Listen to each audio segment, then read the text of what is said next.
This is episode 197 of G.I. Joburg. We are broadcasting from inside the Slaughterhouse, baby. You're joined by Steve, your host, and of course I got my Sappho friend Paul. Hey, Paul. Hey, Stephen. But in addition to the two South Africans, don't jump on my intro, please. You know I like to hog the mic. We have Australia's very own Xazyl Logan Phoenix, who has guested on the show before, but most notoriously, he is the owner, producer, founder of the YouTube channel and Facebook group Sergeant Slaughter's Slaughterhouse. Welcome back, Xazyl. Good morning, maggots. Thanks for having me back. You're here for a very specific reason, of course. This weekend passed, and the reason for this very podcast, we premiered the second part in our Renegades trilogy entitled Slaughterhouse. For no better reason than the fact that it serves as a reintroduction to someone who's very near and dear to your heart, Xazyl, and hopefully to the hearts of anyone listening to this podcast, none other than Sergeant Slaughter. Oh, yeah. My main man. Well, I got to tell you, it was an absolute pleasure to be able to bring some life to the Sergeant Slaughter character in a Joburg production, and I cannot thank you guys enough for that. Yes, in addition to being the driving inspiration behind this particular Joburg production, you also voiced the Sarge. I mean, it was a no-brainer. Of course you're going to voice the Sarge. And I'm going to put you on the spot, Xazyl. Can you give us an impersonation right now? At ease, disease. Perfect. Heavy does that well. Yeah. It's a very practiced rendition, I'm sure. How many of the Slaughter's sort of live shows do you think you've kind of stayed up till the wee hours here in Australia to watch? Well, I've caught him on about 5 live Facebook viewings. Each time, I have a very unique name, so the more I'm on there, the more he sort of gets to recognize it, and it's gotten as far as to him giving me a shout out and going, "Oh, I know you. I remember you." Awesome. Oh. So awesome. Senpai noticed me. And actually, that's huge. That is huge. I think so. And another huge thing for me was he was very kind to give me a Slaughterhouse promo to put on my YouTube channel. Very kind to do that. Yep, wow. Personalized message from the Sarge. That's pretty sweet. That'd be like us cornering old Homer and saying, we're some South African lads and we'd really love for you to say something on our show. Oh, okay, fine. Oh, Larry. All right. Okay, so now that we've gotten the vocal rendition out of the way, new shit, I suppose, is the usual kickoff section for G.I. Joburg podcast. Going to put a bit of a twist on it this time. My new shit pertains directly to the webisode that we just launched.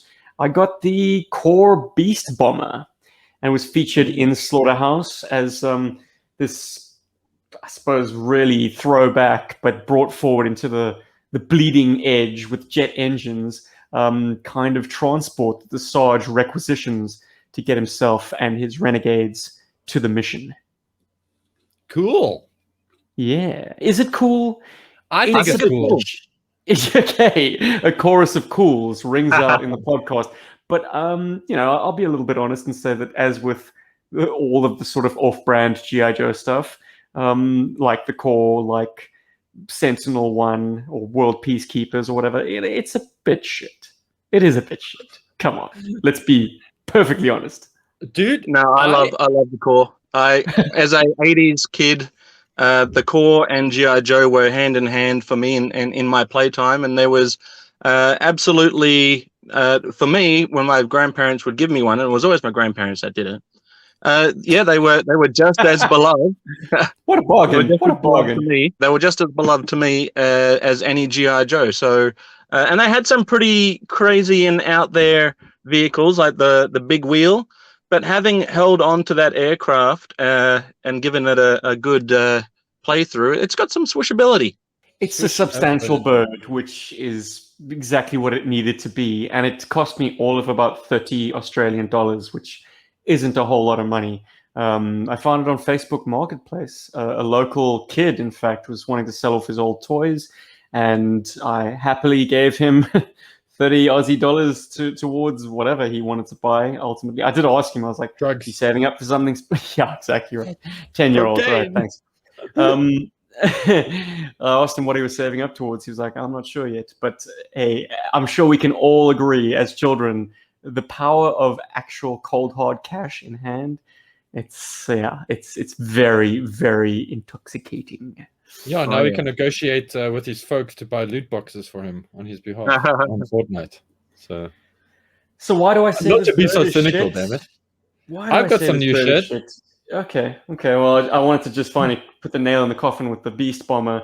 It's just not very good. It's got all the typical corners cut, like paint on the one side, no paint on the other. A play feature that's it. Not only does it make sounds and lights up sort of elements of the vehicle, like the cannons on the one side, and fortunately the dashboard, the combing of the actual interior lights up, but you can't do any of these things independently. And what makes matters worse is pressing the button activates not just like a gun sound or a bomb sound or like some radio chatter. It activates all of the above, plus like a little bit of music, like a backtrack, like some like hardcore rock music. I'm actually gonna play it. I'm gonna play it. Yeah. Play it for us, Steve. Play it loud. Ladies and gentlemen, please turn your respective listening devices up to 11. Okay, here we go.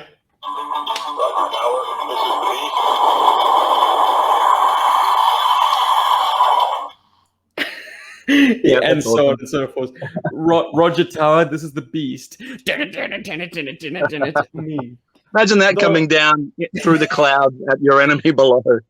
I guess they Well- were trying to channel the Apocalypse Now sequence with Ride of the Valkyries,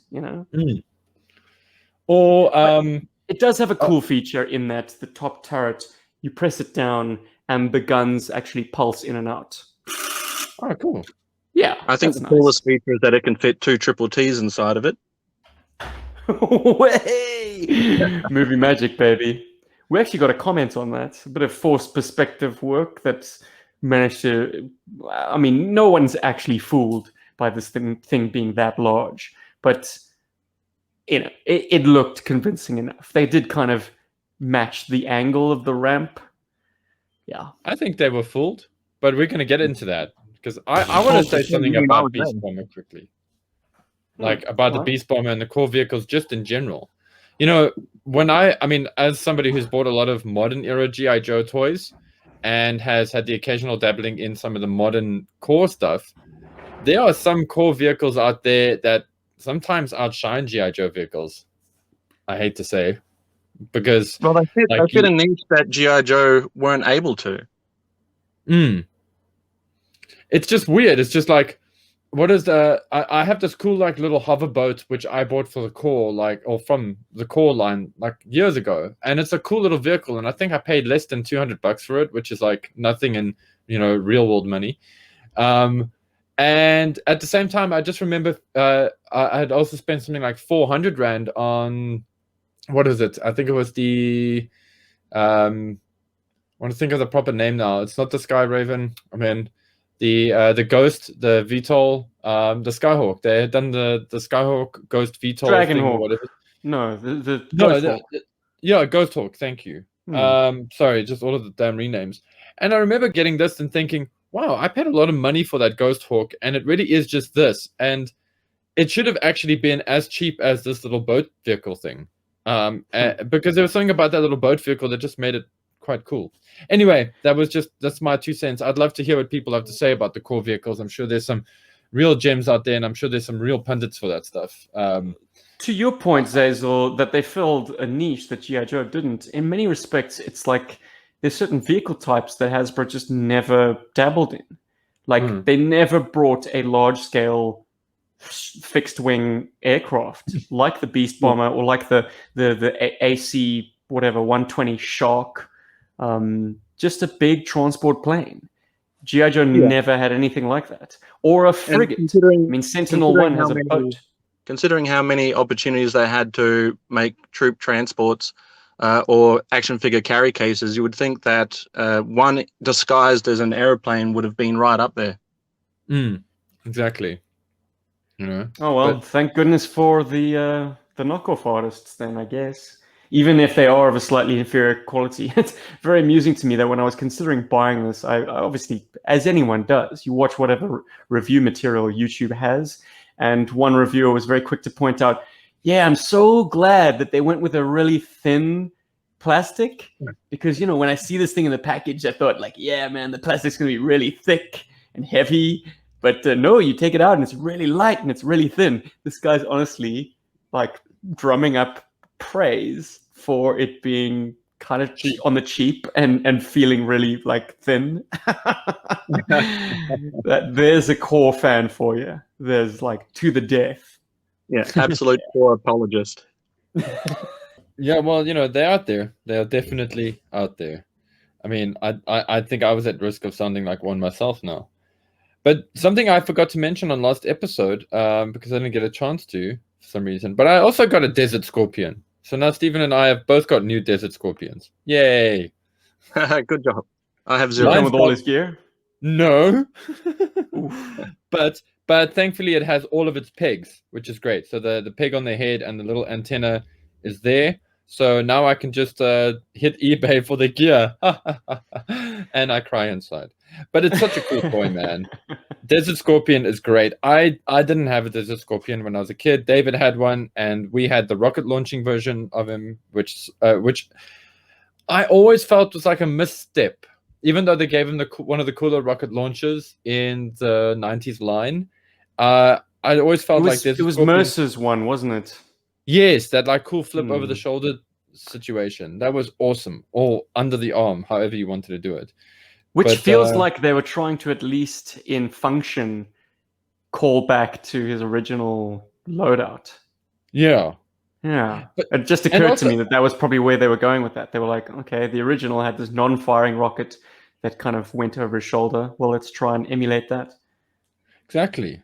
But like, it's a weird... This is a figure that's kind of odd, because there's a lot of G.I. Joes out there where I'm like, okay, cool. I try my best to try and get the Joe with all of the gear. You know, everybody tries to get their stuff complete. But then there's some Joes that you can just really not care about getting complete. Pretty much anything from the 90s that came with a weapons tree, it's like, who cares? You can just get the figure and that's good enough, right? I said pretty much. But the Desert Scorpion is an odd one, because the only thing I really, really love about his gear is his machine gun.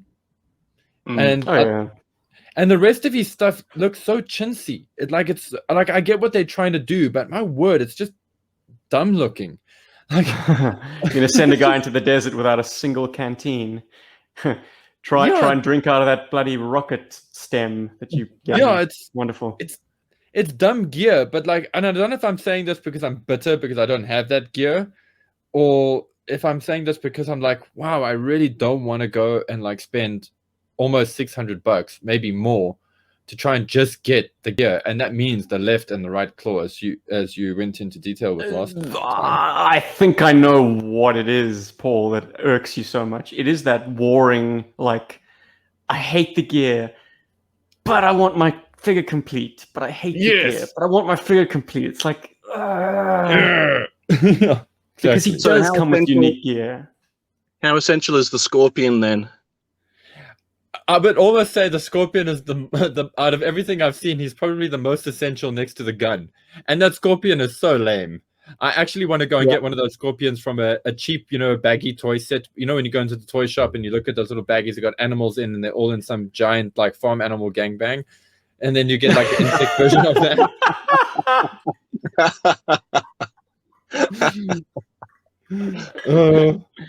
Animal farm. Animal Farm, dudes. Yeah, I think I'm just going to get one of those Scorpions and probably just paint it up or something and make it cool for my Desert Scorpion. I just hate the fact that he's got a peg on the side of his head which says, here is something that needs to be connected. And that's going to irk me. But I think I'll get over myself. I don't know. Stay tuned, folks. One day in a future episode, I'll be like, I folded and I got Desert Scorpion's gear. Or, while looking for Desert Scorpion's gear, I bought an Eels version 2 complete with the shark because I love the shark. Really, really love that shark. Anyway, Xazy, any new shit that you want to get off your chest? I'm sure you received a few slaughters in the interim. How close are you to that 777? Yes. Well, I've actually cracked the 300 mark now, so I'm up to 300 Sergeant Slaughter figures. Congratulations. Yeah, it was it took a second recount to really let it sink in that I've hit about almost the halfway mark. Yeah, baby. And any unique items that came in this past couple of weeks? Some unique items. Good question. I see you got an E Honda. Oh my lord. Okay, so Edmund Honda. Oh, so what a bane that character has been. So every Edmund Honda G.I. Joe figure that I've ever picked up, it's always got that kick action feature busted. So it's always in kick mode. Yes, and leg up. Yeah, it's got that leg up. So I saw one fairly cheap on eBay, and I was like, all right, I literally had just obtained one, but that one had the extendo leg. And I saw one pretty cheap on eBay, and it said that it was all intact, and the picture showed that its leg was staying down, and then as soon as it turns up, the box itself is crushed. It's almost open to the point of where I didn't even have to tear it open. I just was able to put my hand in and pull it out, and of course that damn leg is busted. Oh no, man. Yeah, so I do have one on card too that I actually picked up roughly about the same time, and I'm thinking I might just have to crack him open. Oh, if you give it time, he might even crack himself open. He might just pick himself out of the bubble. Dunk, and the little bubble's gonna go. That's it. So now, after having no Edmund Hondas, I've now got 3. Do you have trouble finding those with his I don't know what the Japanese name is for that, but let's call it his little towel. His little no, well, all of mine have them. I thought that would be one of the things that would be missing. I think the most difficult. I've got 2 different variations of it. I've got a white and red one and a blue one. Did the one come with the what's it called? The headquarters? Well, it was like a repurposed Toxo Lab playset. I don't know if one came with it. I don't know if one did come with that, but I think one's actually the movie version, and the other one is the G.I. Joe version. Oh, that's cool. Damn. So other than that, I did get a 3rd. So I'm not always all about Sergeant Slaughter, because I did get a 3rd Sergeant Smasher. Oh. Just for That's the Fun School Sergeant Slaughter. So I picked up a 3rd one of those. Is he cool? I saw. Am I imagining things, or did I see a video that you posted up with Fun School Ronnie? Yeah, Fun School Ronnie. What a lovely man. He was happy to do a little bit of a collaboration with me recently on that one. And he put a lot of enthusiasm in it for a few minutes of his time, and he was super stoked to do it and super happy to. Cannot praise Fun School Ronnie enough. Really good bloke. Nice. Cool. Yeah, no, he's a lot of fun. I haven't met him personally. I've just seen 1 or 2 of his videos. He's great. He's crazy. Well, I've never met him in person, but yeah, the power of the internet. Yeah, exactly. Everything about G.I. Joe culture in India just gets me ramped up. It seems so outrageous. I love it. I mean, I think what sets the tone for me always is that commercial that he actually kicks off all his videos with, and then you got this enthusiastic guy with a complete set of all the Fun Schools. And his research is great. I love everything about Ronnie. He's passionate about it, that's for sure. As are we. And to wit, we produced an 18.5-minute video this past weekend featuring the Sarge, Mercer, Red Dog, Taurus, a little sprinkling of the Cobra High Command, a little sprinkling of the G.I. Joe High Command, and some beautiful scenery. But what is quite interesting to me, and which was a huge gamble in the first place, and something that is perhaps a good point of departure on this chat, is that this video was very exposition, character, and background heavy, like next to no action. And I was apprehensive that people would snooze, that people would be like, this sucks, this is boring, we're just watching a bunch of talking heads. It is testimony to, firstly, the maturity of our audience, and secondly, the appetite of our audience in wanting to see these characters interact. It's like, we don't need to see you necessarily always smashing your action figures together to a cool soundtrack. Makes me so happy. We can sometimes just watch these awesome toys get some life breathed into them, and just watch a story unfold for 18 minutes and not really think we've kind of wasted our time. That like, this is dull. Why did anyone do this to begin with? Why don't they just rather have dogfights with Night Ravens and Sky Strikers? Like, so that to me was very heartwarming and great to have that kind of affirmation. And the comments don't lie, man. People have really enjoyed this past show. I think one of the tricks there, Steve, is that it's not the first episode of what we're doing. It's like the second episode. It's the middle. So it's allowed to have that little bit of exposition and whatever's. Because the intro... the first episode was also quite expository heavy. I mean, well, chatty, no, it set the ball in motion and introduced you to the lead character, and it set up his struggle. We were referring, of course, to the Renegades, which debuted, I think, about a month and a half ago. Not a bad turnaround time, gents, if I do say so myself. Sorry, listeners, you're going to hear a lot of self-congratulation in this podcast, but this is our victory dance, so let us have it.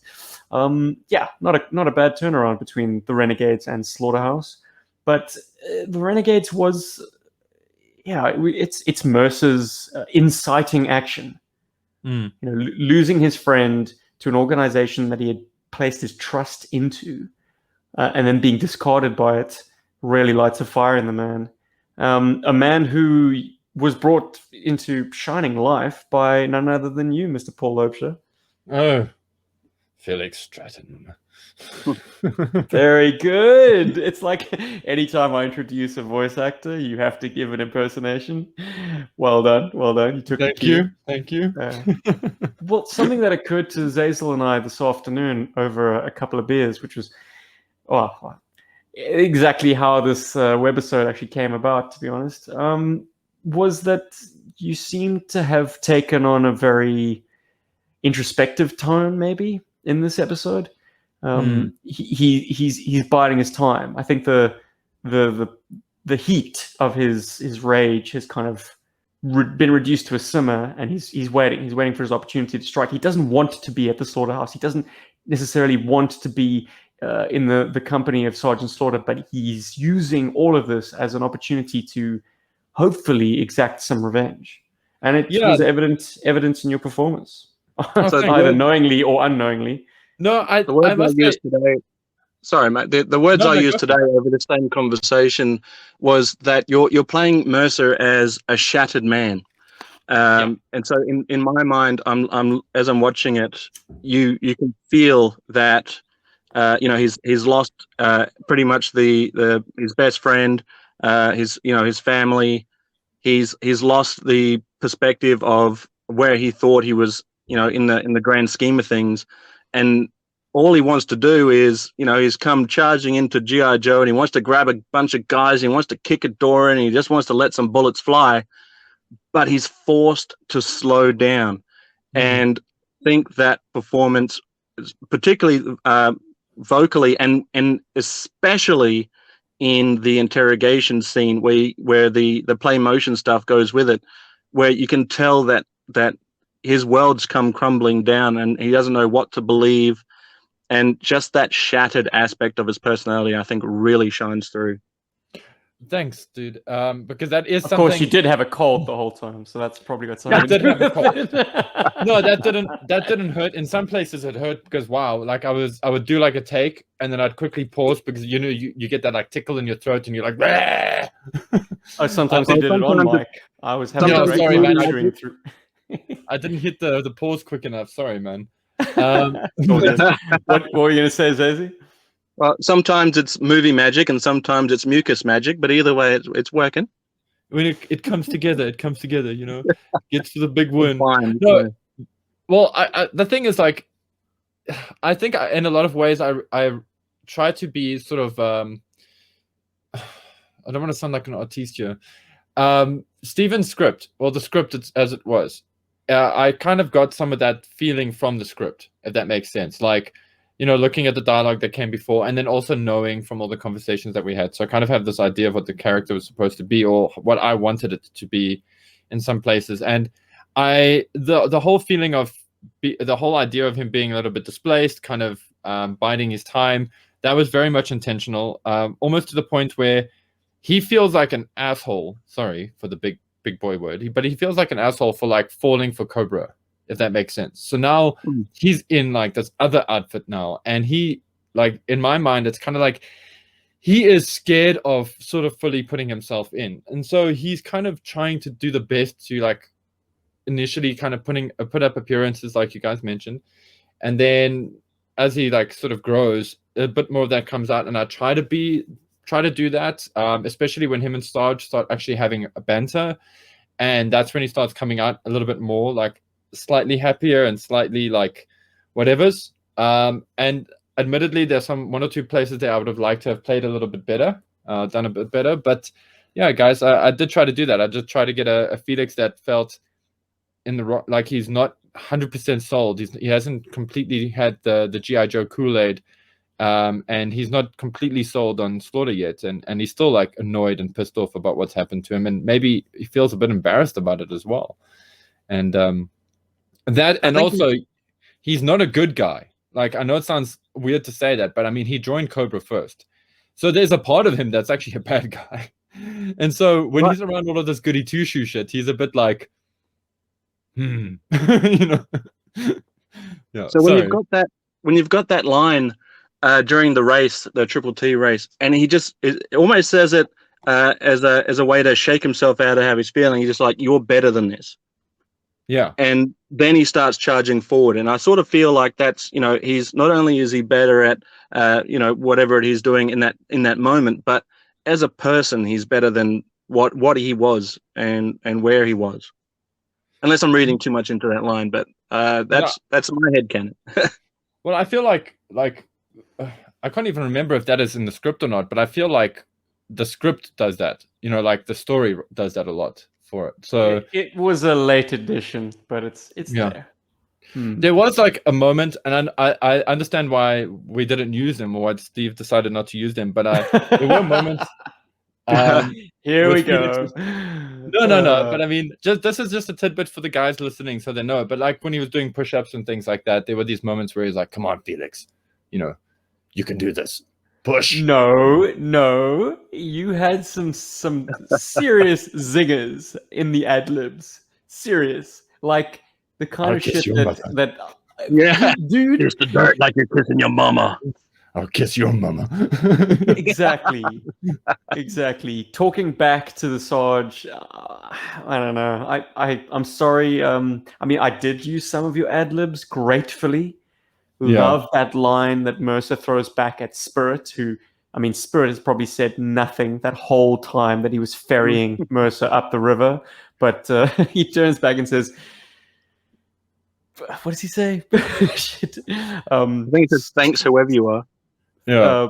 Thanks for the ride, whoever you are. It's just like he's being ferried hand to hand by operators from the G.I. Joe team and getting no introductions, no background, nothing. He's completely in the dark. They might as well put a blindfold on him. And so that was a very, very fitting ad lib. But to answer back to the Sarge when he's telling you to kiss the dirt like you're kissing your mama by saying, "I'll kiss your mama,"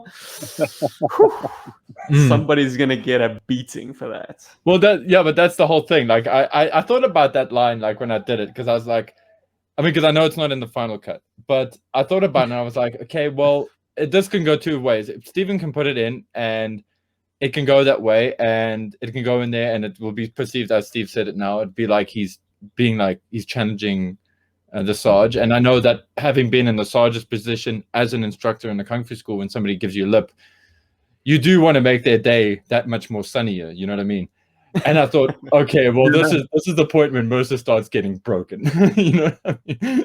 And then also the last little bit, and I want to say this just because it's worth saying, and then we can move on to the awesomeness that is Slaughter and Red Dog and the rest of the gang. But one of the hardest pieces for me to do vocally for this was the singing bit, you know, when he's doing the... And the first way I did it was like, he's not sold on this. He's just like, you know, Sergeant Slaughterhouse, you know, like under his mouth, like behind his teeth. The whole thing is behind his teeth. He's just like, yeah, you know. And that's how I wanted to play. And Steve's like, no, you have to like play it bigger, you know. And then I like played it bigger, and then I heard it, and I was like, oh my god, I'm gonna sound like, it sounds so bad. Like, I can't do this in a way that's like convincing, you know. But it works, I feel, because he's like trying, but he's not there yet. Yeah. Like, you know? So all in all, Mercer is there for a month or just over a month. So he's actually there for a pretty long time. And I feel like when he's dealing with Sarge, he knows that this is a means to an end. Like, he needs to get through the slaughterhouse in order to get revenge for his friend. So I think he's probably at this stage thinking, all right, I've got the long game here. I've got to get through this. Let's make it as painless as possible, because if I drag my heels, it's only going to take me longer to get to the other side. Exactly. You know, like, there you go. But Zaz, I want to hear about your Sergeant Slaughter, dude, because you nailed that. Like, when Sergeant Slaughter popped into the show now for a few seconds earlier, I honestly thought that was a voice clip. Like, you nail him. It's shocking. It's great. Yeah, thanks, man. I appreciate that. I was channeling my inner Sarge, and I really wanted to do it justice. Not only because, you know, it's a G.I. Joburg production that I'm honestly thrilled to be a part of, but that's my guy, you know. And if I don't do my guy justice, then I'd almost feel, I don't know, I'd feel let down entirely. But I gave it a good crack. It's not always easy on the throat. There were a couple of times where I had to have a little bit of a break in between takes. And there were some times where I was like, no, I don't like that, or I don't think the Sarge would say it like that, and sort of give a little bit of insight into what I, you know, put myself into the brain of Sergeant Slaughter. I did see a comment where someone said that it wasn't as raspy as he could get when he was doing his WWF promotion. So I was like, okay, cool, good. I'm glad you enjoyed it. Well, think about it this way, if I can throw in a bit of positivity there. You know, I always feel like if somebody critiques something, you know, like that, I see that as a critique. Like they said to you, oh, you know, it could be raspier. You know, they weren't like, oh no, they put a spin on it and said that sometimes the real article, you know, the Sarge himself, it's the accent or the gravel that he's put on his voice makes it hard to listen to.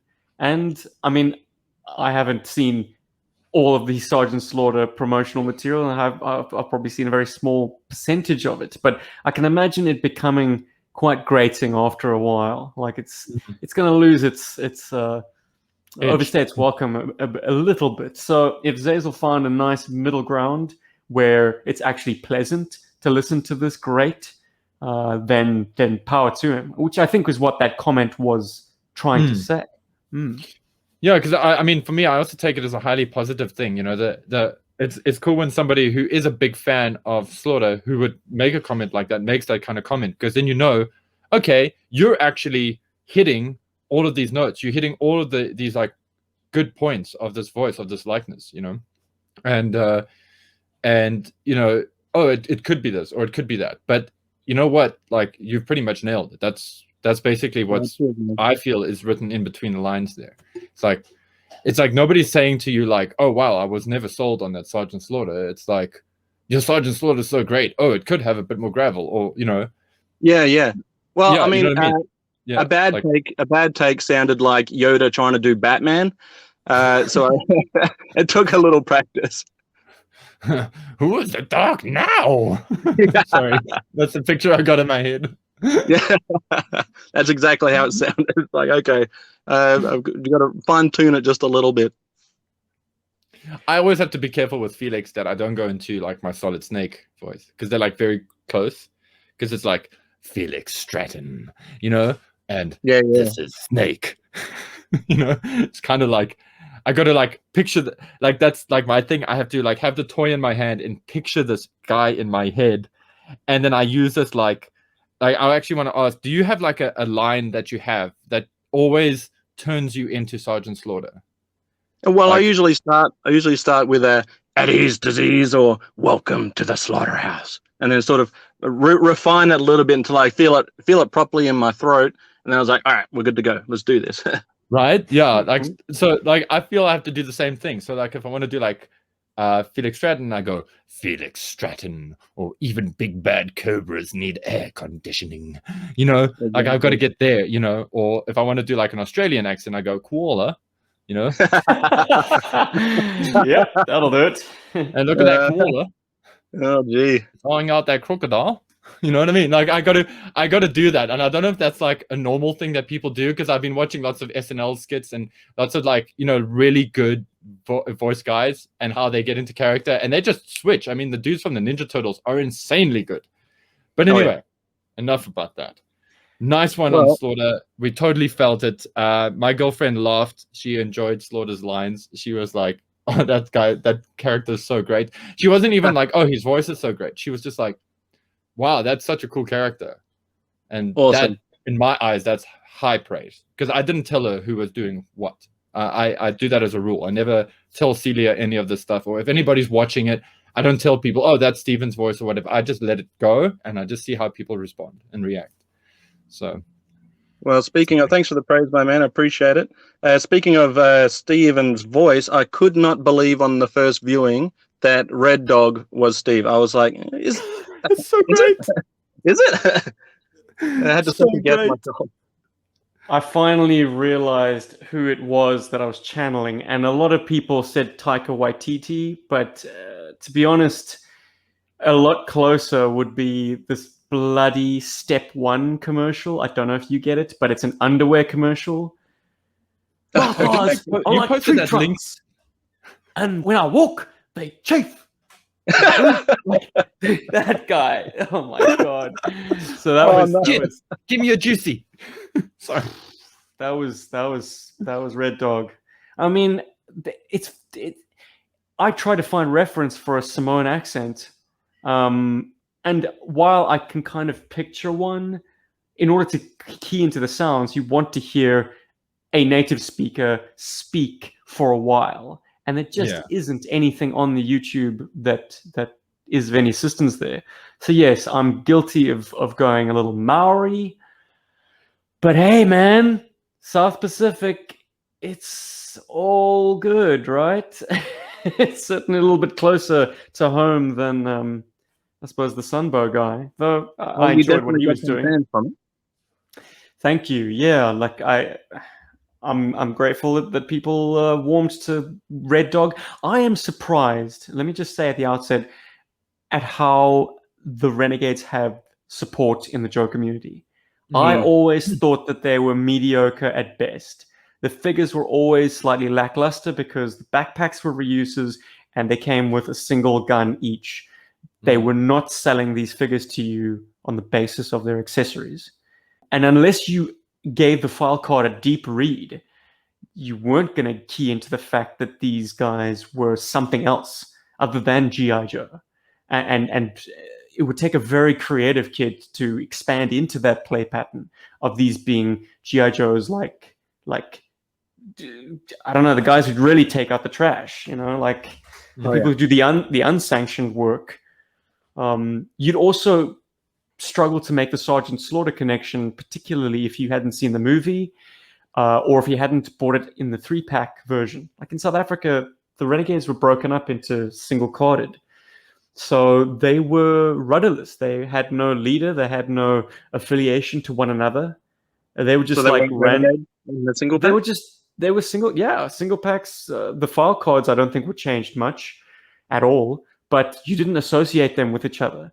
You just knew that these were like subpar G.I. Joe figures that came with very little gear and felt a lot like off-brand, like core, because they didn't have like the G.I. Joe signifiers, like a cool military uniform or like an interesting tampo that looks like a unit patch. Like they all looked kind of bland, which is weird because they were colorful enough.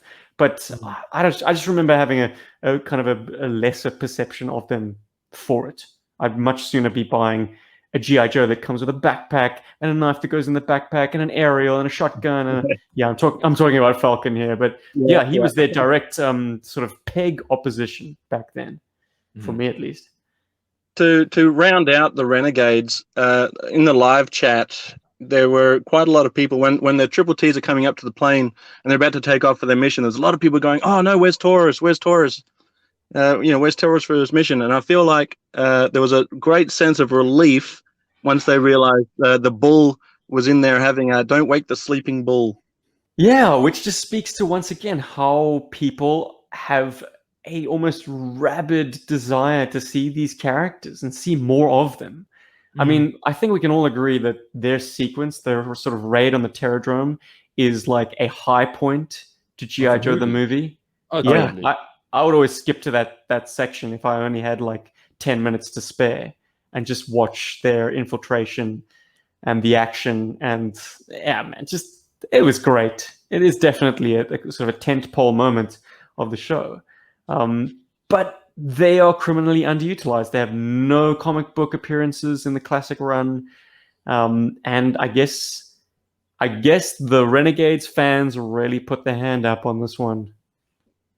Well, thankfully you didn't portray Taurus as he was portrayed in the cartoon. You can tell this guy means business. He's the muscle of the group, well, outside of the Sarge, of course. But you can tell. He's probably the more cold, calculated sort of heavy hitter as opposed to Red Dog. That's the rabid dog, I suppose. You don't get much to go on in the episode itself, but there is a almost throwaway line where he introduces himself to Mercer quite coldly and says that we are Interpol and we actually read reports. It's sort of a nice little slight at Mercer, and the fact that Taurus might have a cover as being some kind of circus strongman and acrobat, but actually he's a secret agent man. And his work in the circus is actually just a front to allow him to essentially be a migrant throughout all of Eastern Europe. And Eastern Europe in the late 80s, it's spy central. So yes, Taurus is not some kind of lunkhead muscle Mary. He is extremely intelligent, independent, and a resource to the Renegades and to G.I. Joe as a result via the conduit that is Sergeant Slaughter. And I love that, by the way, like how you did that with that line. Like you kind of, I don't know how much of this was intended. I mean, I know that you're trying to make him come across as smarter, but there's this sort of sense that when he introduces himself, he's basically saying everything you know about me from watching the animated movie is completely wrong. Yeah. And that assumption that Mercer makes is the same assumption that I hope every viewer who was watching this made with Taurus. Like they had that same like, the sleeping giant, speaks, that kind of thing. Yeah. And everybody's like, here comes Taurus. And then actually, no, oh, whoa, hold on. He's Interpol? And then everybody went and looked at their file cards. It's a very good place to start anytime you want to characterize these guys. Rounding out the awesome voice cast was my good friend Jenny Stead back in South Africa. Check her out on IMDb if you want to see her credits. She is an excellent actress and brought Scarlett to thrilling life, I'd say. I almost wish Scarlett had a bigger slice of the action instead of just being Captain Exposition. but she gave Scarlett a signature Southern drawl, which was very nice, because, hey, she is from Georgia.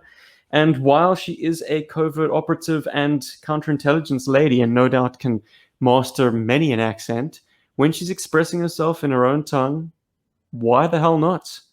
Give it that accent, man. Well, yeah, she got a lot of early praise in the live chat, and rightfully so. Yeah, she's fantastic. Like, I really love her voice. I've been trying to get her onto one of the playmotions for quite some time now. Actually, eagle-eyed GI Joburg fans would be thrilled to know that in the review that we did for Talking Joe during Cobra Convergence last year, where we looked at the first 4 issues of the GI Joe Cobra series by IDW. We did a few dramatizations, a few sequences of panels set to voiceover and soundtrack, and she did an excellent Jinx. I mean, no flies on my wife, but Jenny really brought it in a scene that needed some bringing. No, that Scarlett was outstanding. Like she's Scarlett. I didn't sit there and go, "Who's that?" I was just like, "Oh wow, that's what Scarlett's saying." Like, it's a goodie. I feel like I lost you guys. You guys still there? Sorry, I had a helicopter do a flyby. I met a guy who was a Chinook pilot here at the Air Force Base. Oh, that's cool. Very cool. I plan on. Is he going to give you a ride? Maybe not as far as that, but I certainly have plenty of questions to ask him about whirlybirds. Some aerial shots. Oh God! Actually, on the topic of whirlybirds and like wanting to ask a technical specialist about stuff, there were a few comments about some of the technical things, most notably dropping a manned triple T out of the back of a airplane. Well, I'll just crush that one right now and say that it's kind of addressed in the episode when Mercer says, "This is insane," and Red Dog says, "You're damn right about that." Like, they know this is not how you're meant to drop equipment. You're meant to drop the equipment first and then the paratroopers second. You don't put them together because that's just awesome. Yeah, exactly. Stick him in the engine block. Why not? Yeah. Look, I'll put my hand up and say yes, absolutely. That is not how it's done. But while we do tread a more realistic line than the comic book, than the cartoon, definitely, and in some instances even the comic book, there are instances where just let the fur fly. Just be a little bit crazy about it, and it makes for a more kinetic experience. It was coming to the end of gathering all the footage, and I must say, at that point, just the palaver of having to find like chutes to deploy the triple Ts, film that entire sequence, then have the Renegades bail out, and while that would have been cool, would have perhaps tacked on another 2 days of sourcing stuff and shooting stuff and editing, whatever. The sequence happened and it was done, and I don't care. Yeah, I thought it was great. Yeah, I was going to say, I'd like to make the argument that the way that you did it is the cool way. That it is much cooler than having vehicles and guys jump out with parachutes at all. I think it was just so Which is something that we've done. We've done that in Atlantis Factor. We did that. We ejected the 1983 HQ, and then after that, Airborne, Ripcord, and Stalker go bailing out afterwards. So it's not like we're not aware of how equipment pallets are paradropped. But the final thing I have to say on this is that in one of my favorite issues of G.I. Joe Special Missions, I think it's 22, 21, I don't know, whatever. It's a snow-based mission. And the Snowcat gets ejected from the back of a C-130 at low level with Frostbite and Avalanche and Snowjob all snugly in the cabin. Which is even more dangerous than the Triple T, in my opinion. Whatever you say, buddy. At least those guys had a canopy. Well, I mean, yeah, but still, there's 3 of them in that canopy. Like, they all squashed up together. I mean, they're smelling each other's farts all the way down, I challenge anyone to try and fit 3 people into a snowcat canopy and close the lid. That's my point exactly. washed One of sardines. My point exactly. One of my favorite lines to deliver was, "You get escorted off my damn plane," and I was channeling a little bit of Harrison Ford, Air Force One. Yeah. Oh, that's what it was. Excellent. Yeah, I couldn't place it, but thanks for that. You're absolutely right. Good old Harrison, grumpy old bastard. Well, Stephen, I mean, you had Celia in hysterics with that red dog, dude. It was it's just Cheers. like this guy. What else did she have to say? I mean, were there any other observations, or did she just fall in love with the voice acting? No, she liked the voice acting because it really does bring a lot of stuff to life. But she was just like that whole Triple T chase. She's like, this is so cool. You know, Oh, nice. like that whole Triple T sequence is just cool. Everything coming out of the airplane. She's like, wow, who shot all of that stuff inside that plane interior? How did you guys get the camera in there? And I'm like, she's like, those things are pretty big inside. But that's what she said first. She's like, wow, those toys are actually quite like detailed and stuff inside. And I'm like, She's like, who shot that? And I'm like, Steven. She's like, whoa, that's pretty cool. Like, yeah. Look, and you then can she was get like, a mobile phone into some pretty cramped spaces, but unfortunately the Beast Bomber is slightly more cramped than cramped. So a lot of it was shot with GoPro. Hence, some of it was very out of focus, but what you going to do, man? Yeah, I can't miniaturize my camera any further than that. one of the things that I had a good laugh about, actually, she's like watching this and she's like it's near the end of it. She's like, which one are you? Like, she's asking me. And Nice. I was like, really? And then I quite a bit of a Felix Stratton voice, and I'm like, I'm that guy. And she's like, oh my word, really? That's like so cool. Oh, you feel a little starstruck. That's great. A little bit. I mean, I was like, not starstruck. What's the word? You feel like the star. Well, you are. Congratulations. No, but what was cool about that is, like, after I delivered all the vocal stuff, I'm sitting here and I'm mulling. I mean, you guys even heard it on the voice note I said to you. I was like, I still feel like I could have done Felix even better and better and better and better. And I suppose we all feel like that to some degree. So when she said that, it was a little bit like, I'm trying to think of yeah, it was validation that, okay, I had managed to be a character without it sounding too much like me. Yay, I suppose. But Paul, you're an artist, and you know that any endeavor like this, you can obsess and tweak and fix and try and fuss over it. Yeah, there can literally be no end to it. And we've seen the detrimental side to that, to exactly how many additions, tweaks, and just basically fluff have been added or subtracted or changed with the Star Wars trilogy, the original trilogy. I mean, gross. Just leave those movies alone. So I mean, I'm not necessarily comparing our modest productions to something on the scale of Star Wars, but the principle is the same, that like ultimately you just have to set a damn date for yourself and put it out into the world, because guess what? Like, things that bother me about it would only bother someone as close to the production as I am. So someone who's essentially poured over these scenes hundreds of times would be put out by the fact that, hey, why does the buzz track of the leaves rustling only start there and not at the top of the scene? Oh dear. You know, shit like that. Minutia. Don't sweat. I've got a little story for you. While we're talking about viewing with people, I was on my second viewing. My son finally woke up from his slumber and sort of plodded over to his spot on the lounge, and I started it up. And it got to the scene with the buzzball, and he instantly just looked up at what was happening, and he was watching this carnage about to unfold. And then he was just like, as soon as that guy got run over by the buzzball, he was like, oh damn. He was enthralled from that moment.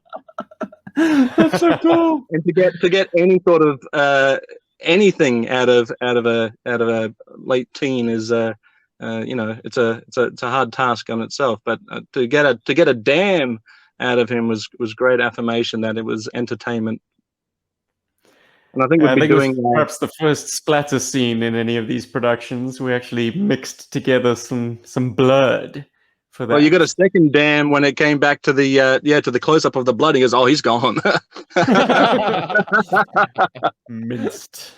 Nice. Well, it occurred to me that yes, the Buzzbore is posited as some kind of earth-boring machine, but anyone who's watched Avengers: Infinity War, or no, is it Endgame? I think it's Endgame. Anyways, there's giant sort of buzzbores that are cutting through troops. Like Oh, yeah. a buzzbore used on an infantry squad is devastating. You're just Oh, yeah. tearing through flesh. And it was something that I had always kind of dabbled with. Like, what are the alternate uses of this thing? How can I present the buzzball in a scary... I mean, it should be scary. It's a cutting tool. But you need to set it up that way. And I don't think it ever has been. We've seen sort of catalog images of it like plowing through the ground like a field. But I suppose nothing sanctioned by Hasbro would show the buzzball as a cutting of flesh kind of implement. So, yeah. And I think it was intended that way from the beginning. Oh, really? Some kind of horror vehicle. Yeah. I've always seen it that way. Like, which speaks volumes of the movies and stuff I watched growing up. But yeah, I've always seen it as like this people cutting tool. The digging thing was always like whatever, digging. And is the pogo like a people stomping tool? Gotta be. Well, it is now. Yeah. Well, then we are 1 for 1, Paul, because if I dial my mind back to last year's Element X collaboration, you had, was it Copperhead who got squished by a pogo? No, it was an Iron Grenadier. Iron Grenadier, yeah. Yeah, man. Okay. So these unconventional Cobra weapons have very grisly reapplications or alternate applications. Exactly. I mean, that's what makes them cool. But I got a quick quiet topic for you guys. Sorry, just on the topic of like, yeah. So we were just talking about the Renegades 3-pack now, and they're single carded. And now that we've done Renegades, well, 2 parts of Renegades now. Who is the Renegade figure you would go and pick up on the shelves now? Like, if you didn't have one, who's the guy that you would go and pick up now for yourself? That's a good question. So we had them in Australia as the 3-pack, but I had 2 brothers. So if we were going to get them, we would have had to divide them amongst ourselves. So if that being said, and we're basing it off of today's episode, I would gravitate towards Taurus. Okay. The silent brute, but the thinking man. Okay, cool. And Steve? Yeah, make it 2 for Taurus. I think a similar topic did come up once upon a time in G.I. Joburg history when I'd finally gotten all 3 Renegades, and it took me a while to get them because, like I said, guys, I was always pretty lukewarm about the figures. But Taurus, maybe it's because he's got the unique color scheme, and maybe it's because he's got this really, really old-fashioned gun with the wooden stock. Oh, it's so like this guy never uses guns, but he's got this old antique somewhere in his stash. So if he needs to like take someone out from across the street in a hide that he's in, it's in some town in Eastern Europe, he breaks out this relic. It's cool, man. It's got to be Taurus. And that beard, it's fantastic. Jeez. Oh, yeah. I love that beard. Yeah. What about you, Paul? Yeah.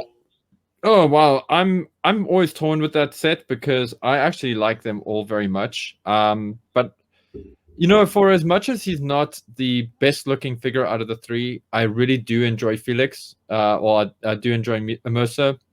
That was like a highlight for me to try and get that character. And it's actually one of the reasons I bought that modern era pack, that 5-pack, because I really wanted a Mercer. And I really loved, and I think the thing that made me dig him, aside from the movie, I really liked how with that 5-pack they actually gave him an Ellie Viper vest. Like the Ellie Viper vest for him as part of his gear. And then it just sort of all came together for me in my head. And I was like, okay, cool. And then it made me look at the vintage toy and go, yeah, okay, cool, I'll go for it. And there have been some criticisms about that toy in that he has kind of a lackluster face sculpt and all that, but that doesn't bug me so much. I'm really into that toy. I really like that character. It's the most complete. And then, like I said, it's between two for me. I really dig Red Dog. I've got a lot of love for that character, and I really think that like that's why I keep going on about your performance on him as well, Steve, because like you really brought him to life for me. And I also he's got a great gun. He's got such a cool gun. Oh, I gave that gun to Hardball, and Hardball's got those cool like cut-off gloves, and it just looks so right. I'm like, oh yes, that's your sidearm from now on, Hardball, my boy. So it's Mercer for me, and then 2 Tauruses.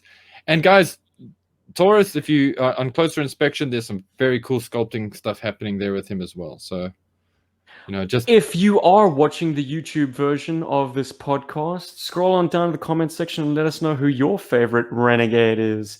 And if you're listening to this on a podcatcher, well, maybe join our Facebook group or track us down on Instagram or Twitter and let us know who your favorite Renegade is. I'm actually curious to know like which one stands out from the rest.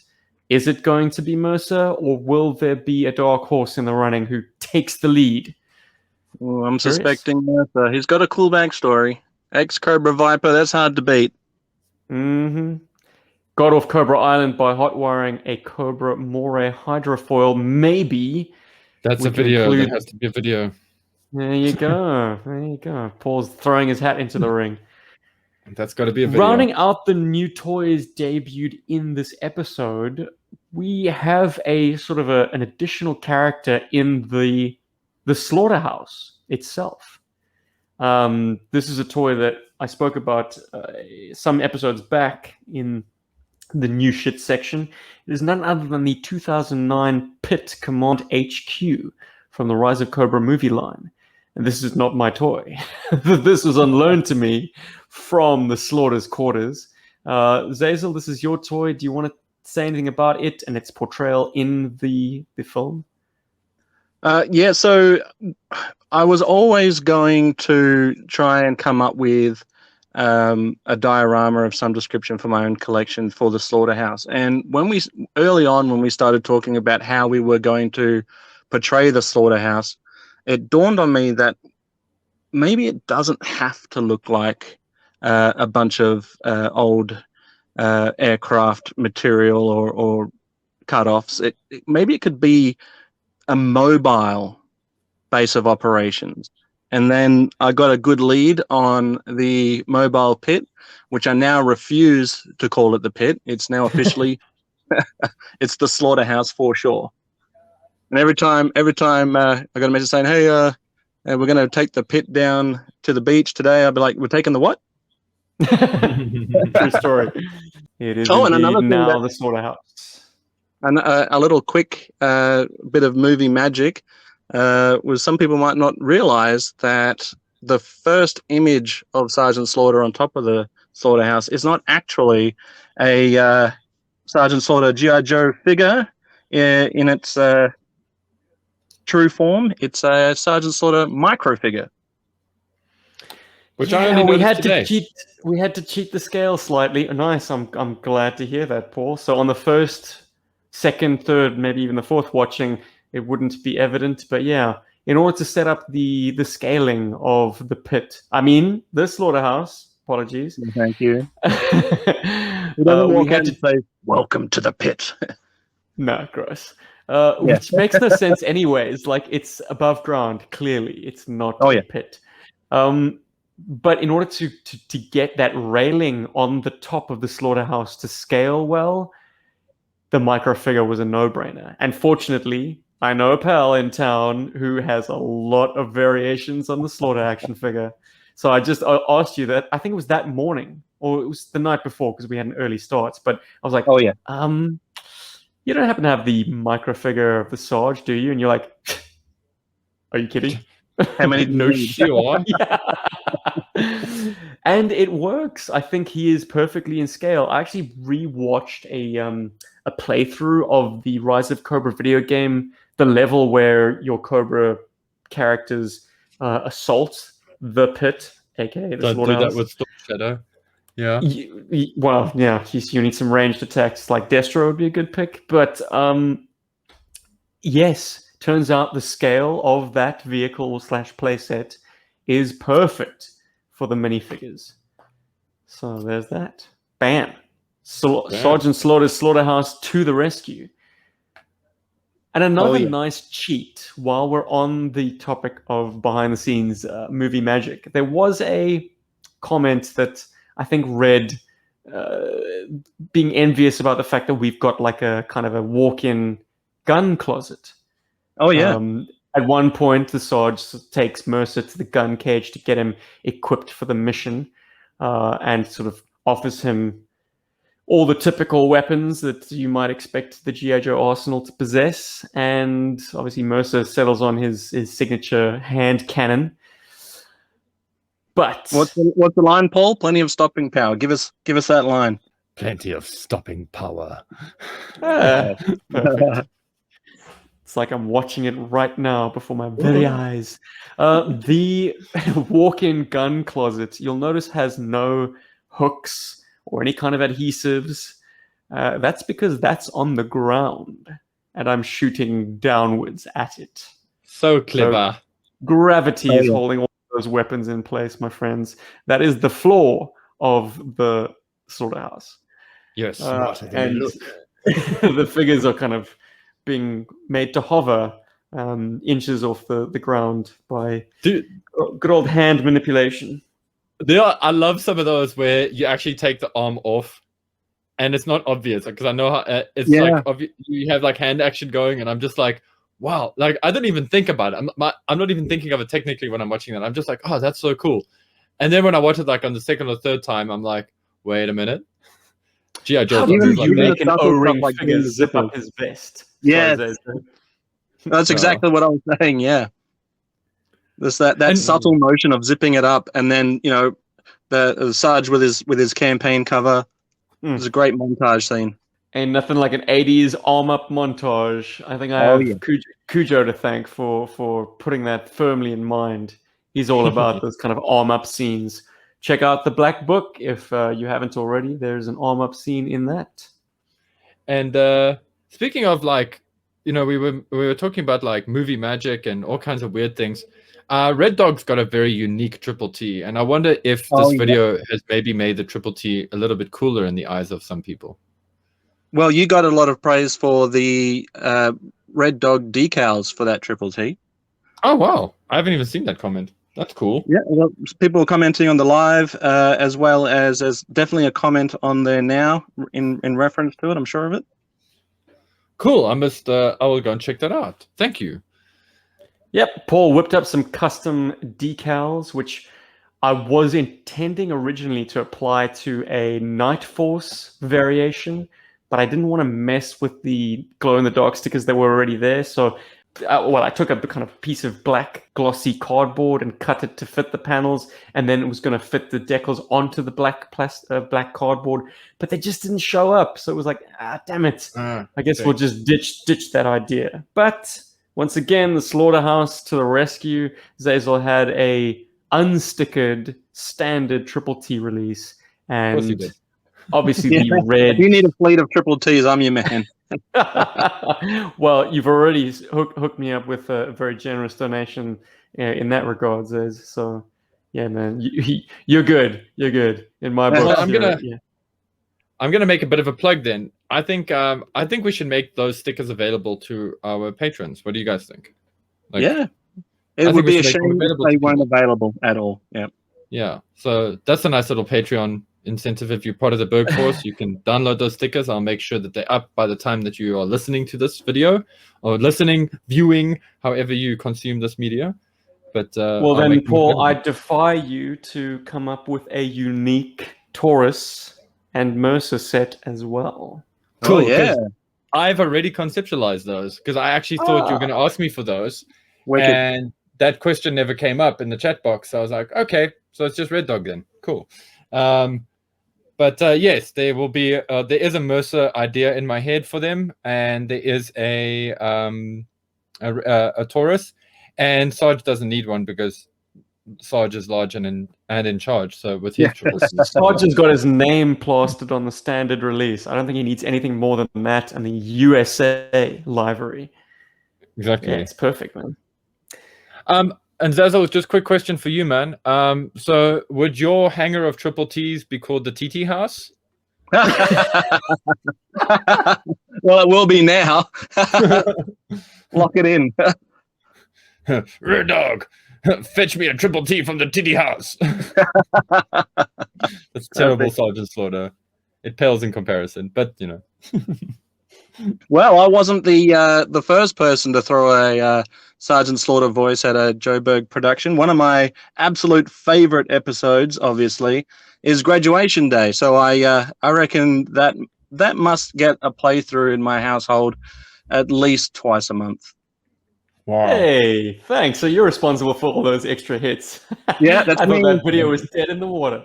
Well, I don't know if I could bring myself to watch it now that I've heard your rendition. Because, yeah, I mean, I tended an okay version, I suppose, but I can't really summon up that kind of gravel. I'm a singer. Well, as a Sarge fan, I give it thumbs up. 2 thumbs up. Cheers. Nice. Well, a lot of the ad-libs and lines were tossed at me from Paul, in fact. So, once again, a collaborative effort in bringing the Sarge to life. But you got to get those put-downs right, I guess. So I'm going to do the nerdy thing and give my mum a shout out. She sat down and watched the latest Slaughterhouse episode on a few occasions, trying to pick out which voices I had done, and she knew full well that I had done Sergeant Slaughter, but she was struggling to figure out the other voices that I did. So I haven't given it away just yet. She's still struggling with it, but I'll let you know now, Mum. It's Chuckles and Wild Bill. Nice. Well, I didn't even know that, dude. That's go you. My Wild Bill wasn't that great. Are you kidding? No, it was great. It was very good. And it was a no-brainer as well, because if anyone can cast their minds back to your first guest spot on the G.I. Joe Big podcast, I asked you who your runner-up favorite G.I. Joe character is after the Sarge, and it was none other than Wild Bill, who gets a brief cameo as the second seat, the first officer of the Beast Bomber. We should really come up with a more authentic G.I. Joe name for that. But anyways, and you got a bit of a favorable mention in the comments thread about your delivery on Wild Bill. I thought that line would kind of go for nothing because it's kind of so brief and it's so random. But drive her right on down to the green. How many times did I try that line? I think I laughed through it one time. I was just not nailing it. Well, you brought your best Wild Bill, and it was certainly appreciated by the audience and by the members of the podcast. So thank you, sir. Thank you. Very nice. And Thank Chuckles, yes. Chuckles gets we get to see the back of Chuckles' head for an entire scene. That was my second go-through for Chuckles. The first one, I tried to keep it as a sort of a natural Aussie accent, thinking that Chuckles is a man of the world. But it didn't quite play right, and putting on the best American accent I could, I think it helped sell that scene. You should have just said koala in the beginning. Yeah, that was my problem. I couldn't get the Aussie accent right. How was it? Koala. Koala. Yeah, I can't do it. There's a koala. Koala. Stand in your passport, man. Crocodile. What's that cocker doing to that koala? Somebody get a camera. Paul, you gave a very interesting line reading for Crocmaster. An audition, perhaps. I'm just having fun. I insist that is the voice that he uses. Can we hear some of it now? Yeah, hold on. Steven's like, oh god, hold on. Hey, kid, give me a juicy. Hold on. Here comes G.I. Joe. Welcome to your doom, G.I. Joe. I've got to be crocodile. I'm going to take you for dinner with the crocodile. No, not actually take you for dinner. I'm going to feed you to my crocodile for dinner. Okay? I want you to be afraid now. Okay, go, crocodile. It's terrible. Certainly beats make me sound like Christopher Nolan's Bane. Oh, welcome to the swamp. Home, Sergeant Slaughter. You merely adapted the swamp. I was born into it.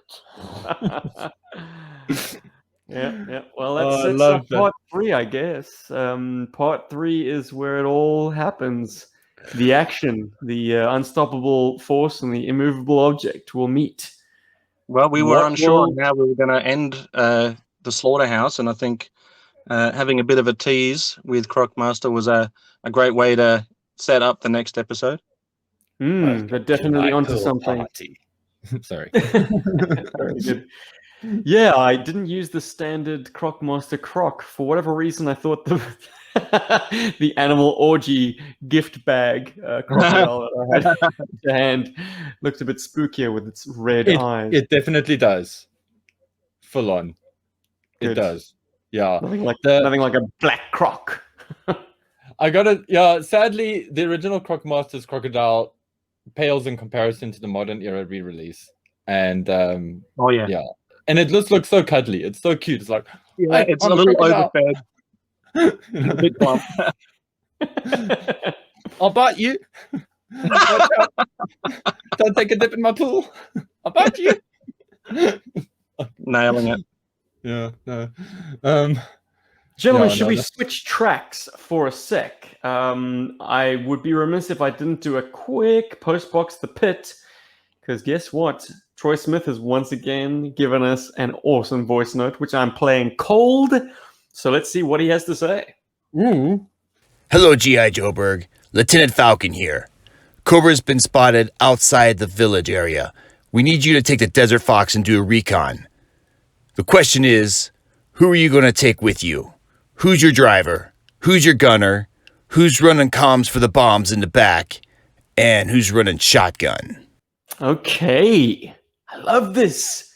A crew assignment question. For the Desert No. Fox. Just making sure I heard that correctly. Exactly right. Cool. Who's driving? Who's riding shotgun? Who's on the AA gun? And who's on the comms in the back? So Xazyl. Sarge, and Sarge.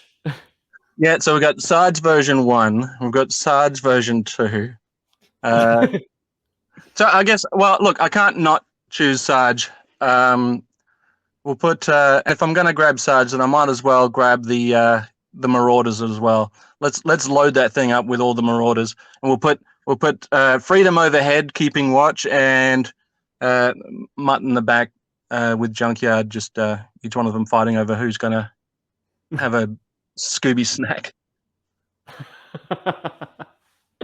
Excellent. Wow. Well, that's a pretty loaded Desert Fox if you're going to have all the Marauders and the good old Sarge. Nice. I'll make it work. Nice. Yeah. The cool thing about the Desert Fox is it's slightly modular in that it's not too difficult to pop the turret out, which frees up that flatbed for, I don't know, 3 or 4 guys if you at a push. How about you, Paul? So in the driver's seat, I think Skidmark is still the best driver for that vehicle. And I would hate to take Skidmark out of that vehicle because what's he gonna do? Direct air traffic on the deck of the flag. You know what I mean? Like, so let's keep him in the Desert Fox. That's cool as a driver. As the gunner, I'm going to go for Dusty. And the reason I choose Dusty is because he understands the terrain really well. So he'll be able to spot weirdness in the terrain. Like, so if there's like an ambush on their path or whatever, he'll see it coming because he knows the environment. So rather have him on the guns because he can spot. He can be like, oh, cool. Enemy at hour like 12 or whatever. And for combo, it's going to sound like so basic, but I think dial tone would be very cool and looks cool in that vehicle as well. I like dial tone in there for combo. If you want to use a comms guy that's maybe a little bit more desert colored, you could go with Sparks. Sparks, I suppose, but I mean, why do I feel like there isn't a toy for Sparks? He did eventually get one in the Tanks for the Memory set? Oh yeah, true. Wow. Hey, Jeez, that's going That's a deep. deep cut. A convention set. Very good. Yeah, because well, I only know Sparks from Worlds Without End. I think is it Worlds Without End is the name of the episode? Anyway, I don't know. It's in the first season of Sunbow, before there was a dial tone. I guess occasionally Sparks was often seen with Colonel Sharp. actually, yeah, because then he gets whisked to that other world, to that parallel dimension. No, Sparks doesn't. As No, far as I Spark know, retires. Spark retires, and Breaker then enters the show. because that's actually the character. Now that I think about it, I would actually switch Breaker out. Have Breaker for Como. Oh yeah. Yeah, I think he's more field worthy. I'm not saying Dalton's not. I just think Breaker just seems to work better with the Desert Fox and that crew in particular. So I think him and Dusty would get on better. I think Dalton can be a bit too technical for his own good. But anyway, This that's me. Question is a bit of a cheat, really, for me, because I happen to have my Desert Fox. It was one of the few vehicles that I packed and brought with me. Who's loaded in it then? Well, I am a bit of a slave to keeping the eras of G.I. Joe distinct. So my loadout for the Desert Fox typically are the guys released in the later 80s, so 88 and 89, which is a very auspicious period because that's kind of the period where the G.I. Joburg avatars come from. So right now, Shockwave is definitely in shotgun position. I think I've got hardball driving because those damn cut-off gloves, man. They just look like racing gloves. So yeah, he's the wheelman. Hit and Run is on the Boom Boom gun. And who's on Como but none other than my man Scoop. Cool. Yeah, that'll work. Mm-hmm. Also, I don't like to display my Desert Fox with the missiles. I like to keep the weight down, and also I'm not a fan of that trend of the kind of latter 80s G.I. Joe vehicles just slapping missiles naked onto like pretty much every available surface. Hence why they weren't on the Triple T during the race. Yes, and also perhaps just recreational driving on a Triple T when you're not on a mission with ordnance strapped to your vehicle is perhaps a little bit dangerous, even for the Renegades. Like, come on, guys. This is a training Maybe mission. not the Red Dog. Fair enough. But yeah, look, that's why I don't always have my Tomahawk loaded with like its entire bomb load. You know, keep it tasteful. Like if we're just ferrying the general from the sort of forward opposite area to like the base. Also, the Havoc is another culprit, I'd say. And a lot of people put their Havoc missiles facing forwards, which kind of jives with the way it's designed. But then again, why do the missiles face backwards? Well, there might be a secret reason that G.I. Joburg is gonna expose in a future play motion, perhaps. It's coming, guys. Yeah, watch out. So yes, my Desert Fox doesn't have its missiles, but I think it looks better for it. Almost wish it doesn't have the missile skegs. It was just clean, because that gun is sufficient. That's that's like the North Africa campaign between the British SAS and the Italians and the Nazis. You know, when they were just loading up Willys jeeps and crossing the desert and drilling Italian and German air bases. Yeah, cool stuff. They weren't filling jeeps as Willys. Moving right along. Yeah, crickets. And I think that's all I'm going to pull out of Postbox the Pit for this podcast. No specific emails came in, and while I could happily crack open the YouTube comment sections on the last two videos, they are overwhelming praise.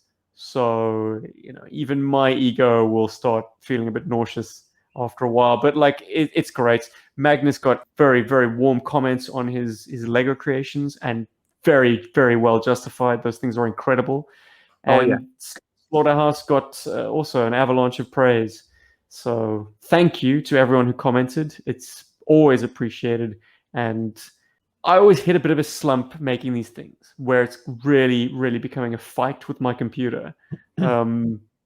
So I think I put it best in a response to Jim Godfrey when I said that I would do these things for the love, even in a vacuum, but it's knowing that there is an appreciative audience out there waiting that makes me complete these things instead of just being like, okay, I've kind of had enough now. I've had my fill of the process.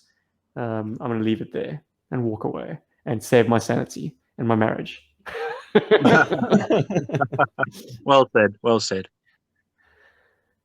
And with that, gentlemen, is there anything else anyone wants to add about Slaughterhouse? I do know that we could keep drawing. I mean, there are plenty of talking points to be touched on.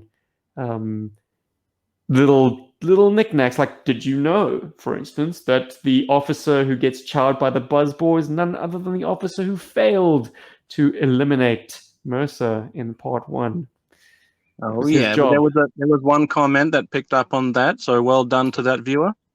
Indeed, deep watchings, deep viewings will be rewarded. But hey, I mean, just on the surface level, if you just like watching toys getting made to walk and talk, seemingly by magic, you have a happy home in the G.I. Joe playmotion library.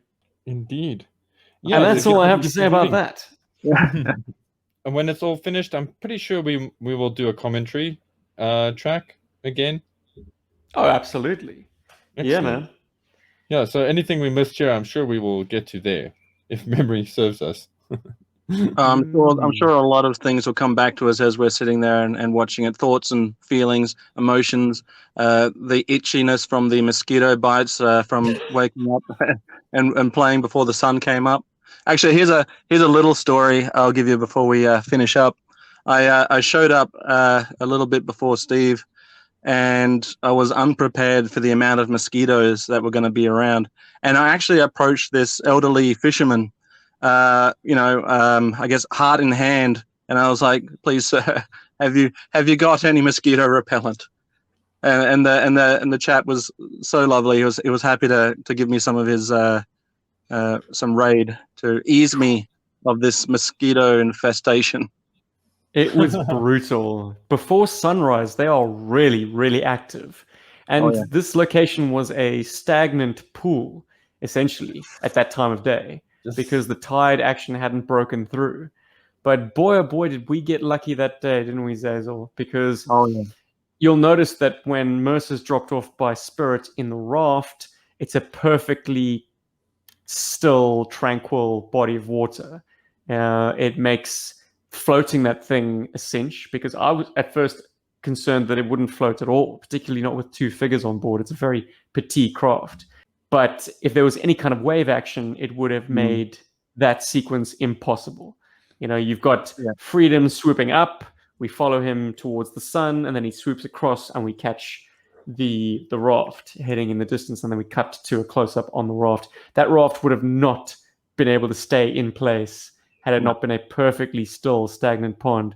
But not even an hour after that, when we're filming Slaughter administering push-ups to Mercer in the dirt, the water behind that is churning because the tide had broken through, and it was now no longer a very still pond, but a very roiling bit of water. So yeah, we had some curious onlookers at that point too. Oh, expect that. Yeah. Yeah. Stick around, buddy. You're going to get some very curious onlookers and hopefully 1 or 2 dogs that really want to find a new chew toy. And that's that, guys. Xazyl, do you want to plug your socials, buddy? Please do. Yeah, man. So check us out on Sergeant Slaughter's Slaughterhouse YouTube channel, where, as I mentioned earlier, Fun School Ronnie was kind enough to jump in on my latest review of Sergeant Smasher.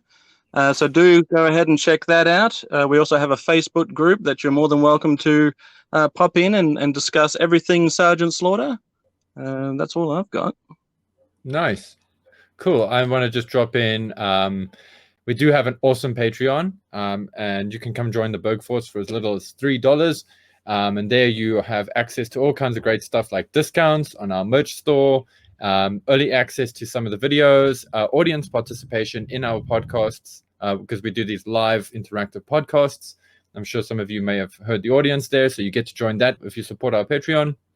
And yeah, every now and then I do crazy stuff like release wallpapers and all kinds of stuff. So come check it out.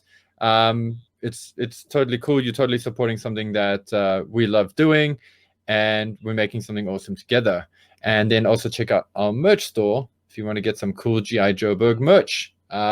We've got a great selection of awesome t-shirts and socks and blankies and face masks and all kinds of fun stuff. So go and check it out. And a fanny pack. And a fanny pack. Yes. So you can keep all of your toys when you go and shoot your own playmotion adventures out in the wild. True story. I have a fanny pack. And yeah, he really does. It contains tripods, toys, GoPro, a screwdriver set, just in case you need to do an on-the-go part swap. Screw. Lazy boy custom. Yeah. There you go. So so guys, go and check that all out if you get a chance, if that tickles your fancy. Otherwise, keep it locked into G.I. Joburg, and we'll catch you here the next week, and hopefully with some audience participation, because our schedules have sort of equalized a little bit. So we're gonna have some audience members on here. We're gonna do some fun stuff as usual, and cool. Yeah, and that's me for the. And if you'd like to get hold of us, you can send an email to arealsouthafricanhero@gmail.com. You could even include a voice note like Mr. Smith did this evening. We'd really appreciate that. We love feedback. We love questions. But also, if you do comment on the YouTube thread or wherever you hear this podcast, or Facebook or wherever is social, it might make for fodder on another episode. So let your voice be heard, Joburgers. Anyways, that's enough from me. We see you. Yeah. We hear you, I think. We see your words and hear them in our mind. But this has been episode 197 from Inside the Slaughterhouse, an episode dedicated entirely to our latest playmotion adventure, Slaughterhouse. Available now on YouTube, if you haven't seen it already. In which case, this episode has gone squarely over your head. Link in the description. All right, boys. Thanks for joining us, and we will see you next week. Except for Xazyl, who will probably be doing something better. Thanks for having me on, guys. I super appreciate it. Oh, it's always a pleasure, my friend. Pleasure, man. All right. Laters. I'm dismissed. Yo, Joe. Berg. There you go. Renegades for life. Air conditioning.